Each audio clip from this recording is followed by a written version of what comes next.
I found out my husband was cheating. But it didn't end how I expected. It's hard to even know where to begin, but I guess the best place is at the start. I never thought this would happen to me, honestly. Not because I thought I was too good for it or anything like that, but because I trusted him. My husband, let's call him Mike, was everything I thought I needed in a partner. Smart, funny, reliable. You know, the type of guy who could fix anything with a screwdriver and knew how to make me laugh when I felt like crying. Our relationship wasn't perfect, but whose is, right? We'd been married for 7 years when things started feeling off. It wasn't like he'd suddenly become a different person, but there was a shift. Small things at first. He'd come home late from work more often, his phone was always face down, and there was a weird tension in the air that didn't seem to go away, no matter how many times we had heart-to-hearts. The worst part was that I couldn't pinpoint exactly what was happening. It was like being in a room with 1,000 mirrors, but none of them reflected anything clear. I'd catch him staring at his phone, and the second I walked by, he'd quickly turn it off, but not enough to be obvious. I wasn't stupid. Something was going on, but I didn't want to admit it. One evening, I decided I'd had enough of this feeling. I told myself that tonight I was going to figure out what was going on. Mike was out for drinks with his buddies, and I knew this was my chance. I wasn't proud of it, but I went through his phone. I had always been against snooping, but the doubt eating away at me made me desperate. At first, I didn't find much. A few old texts from his mom, a couple of group chats with friends, nothing out of the ordinary. But then I stumbled upon a message thread that made my stomach drop. It was between him and a woman named Emma. The messages were friendly at first, just some casual back and forth about work stuff. But as I scrolled, the tone shifted. It started with something small, like a compliment about her new haircut, but then it turned flirtatious. I scrolled further and further. There were so many texts. Some had clearly been deleted, but enough remained. Messages about how she missed him and couldn't wait to see him again. And then, just as I was about to stop myself and shut the phone down, I found it, a message from her. I'll be waiting at your place tomorrow night. I can't wait to feel your lips on mine again. My hands were shaking as I read it over and over again. My mind went blank. I didn't even know what to feel. Hurt? Anger? Disbelief? All of the above? How long had this been going on? How could I not have seen it? I didn't confront him that night. I couldn't. I needed to process it, to plan what I would say, how I would say it. I stayed up all night, pacing in the living room, trying to make sense of the mess I'd found. But there was one thing I knew for sure. I was going to end this. I was going to confront him. And then, I was going to leave. The next day, when he came home, I couldn't look at him. I was filled with this cold, suffocating sense of betrayal. The man I loved was a liar, a cheater. We sat in silence for a long time.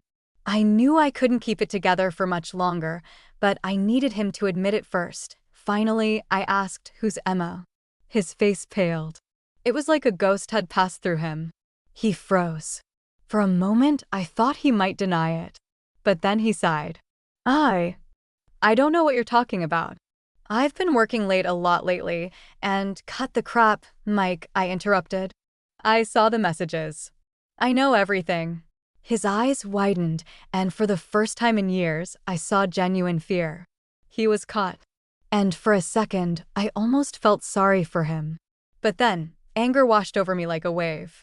I stood up, hands clenched, ready to tear into him. How long, Mike? How long has this been going on? He hesitated, and I could see him calculating how to handle this. But before he could speak, something strange happened. His eyes welled up with tears, and he suddenly dropped his head into his hands. "I'm so sorry," he whispered. It was a mistake. It meant nothing. I wasn't sure whether to scream or cry, but then he said something that stopped me cold. "Emma is my sister." I blinked, not understanding. "What?" "She's my sister," he repeated. "I've been hiding it from you because I didn't want you to think badly of her. We've been working through some things. There was nothing romantic. Just trying to figure out our relationship." I stood there in complete shock. "Wait. What?" "Your sister." He looked up at me, face flushed with embarrassment. Yeah. She's been going through a tough time lately, and I've been helping her out. She's been staying with us for a while. My heart was racing. Everything I'd assumed in the past 24 hours had been wrong. I had built up this entire narrative in my mind, but I had never considered that I might have misinterpreted it all. It wasn't a cheating affair, it was an emotional entanglement with his sibling. I felt my legs give out, and I sat back down on the couch. This was the last thing I expected. I thought I was preparing for a confrontation over a full-blown affair, and now I had to process this. The truth was even stranger than fiction. He hadn't been seeing Emma romantically, but I still didn't know how to feel about the situation. Was I angry that he didn't tell me sooner? Yeah. Was I confused? Of course. But did I want to give up on our marriage over something I hadn't fully understood? That felt wrong, too. I took a deep breath. So, you've been hiding this? Why? I didn't know how to explain it, he said, voice shaky. She needed support, and I didn't want to make you feel like I was choosing her over you. But I was. And that's what I regret most. We spent hours talking that night, more than we ever had in a long time. He admitted that his relationship with his sister had been complicated. She had been through a divorce, and he'd been her emotional rock, but he understood how it looked. And I was hurt, not because he'd cheated, but because he hadn't trusted me with the full truth. The next few weeks were rocky. I'm not going to lie. It wasn't an instant fix. But eventually, I realized that the real issue wasn't just his secret, but the distance that had been growing between us for months. We needed to work on that, too, not just the situation with his sister. It wasn't an affair in the traditional sense, but it still felt like I was losing him in small ways, over time. What happened next was not easy, but we began therapy.